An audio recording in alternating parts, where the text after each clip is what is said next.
Dan, Josh, I've got a question for you. what is your question? Why are there so many weird stories in the Bible? That's a great question. I mean, there's lots of them. Those moments in the Bible, you're like, what the heck is that doing? I just don't understand it. Mate, there was one that I'd probably call Baldy and Bears. What's that about? Oh, that story of Elisha, you mean, where some people called him Bald, then he called down bears to kill him. Yeah, why? Why did he do that? It's a great question. So the question really is, what do we do when we're approaching these tough passages in the Bible? What do you think we should do right now?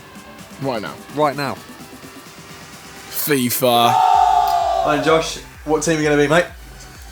Barcelona! We come, Barcelona. we conquer. What team are you going to be? I'm going to be PSG. Quite like a bit of PSG, a bit of Neymar. The problem is here that we want to talk about serious stuff, but we're not going to until someone scores a goal. Josh, when it comes to tough passages, I guess there's a few that comes to mind. That passage in 1 Samuel 22 is quite a tough one, where Saul, the king, is going after David and finds some priests, and basically they won't tell him what he wants to hear, and so he kills all of them and then decides to kill all of their family and all their sheep as well. And I read that and I go, like, what am I going to take from this? Have you got anything like that? Mate, when you read like Acts 5, you see a story about Ananias and Sapphira. Yeah. And it's really crazy because initially you're like, God just killed people in the New Testament as well. There's a really crazy story in Judges 19 about a man who has got some guests in his house and some really evil, crazy men come over and basically they're demanding to do some really awful stuff. And then the man of the house basically gives them his daughter and they kill his daughter, and there's a prophet that's recognising this and watching, and the next morning he chops up her dead body into 12 pieces and sends it all to the tribes of Israel. Right. And you're going, I never heard about that at Sunday school. Back to you. Shut up! So I guess when it comes to these tough passages where God does something or someone does something, you're going, what is that doing in the Bible? What's good advice that you give?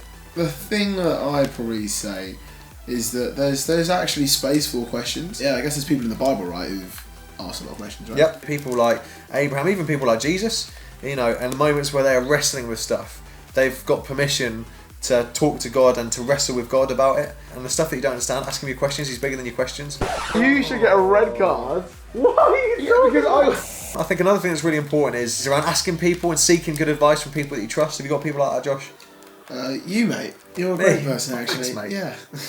Research as well. There's some really great resources out there and really brilliant thinkers that have lived longer than us and know more than us about these biblical issues. People like Ravi Zacharias, people like John Lennox, brilliant thinkers. So that's an important thing as well. And I guess the final thing is around understanding that this Bible, this book, like, wasn't written yesterday in England. And sometimes we miss on some of the riches of the Bible because we're not reading it in the right context. We're just reading it as if it happened today. And obviously, you think about different contexts and cultures, like, 2,000 years ago in, the Middle East.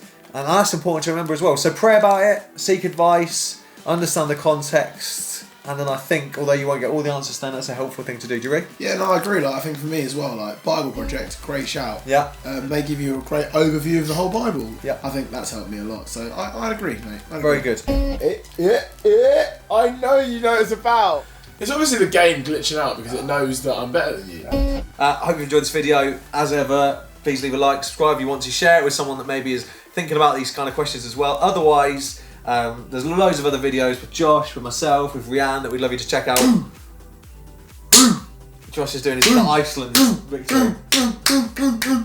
Like and subscribe! We'll see you soon.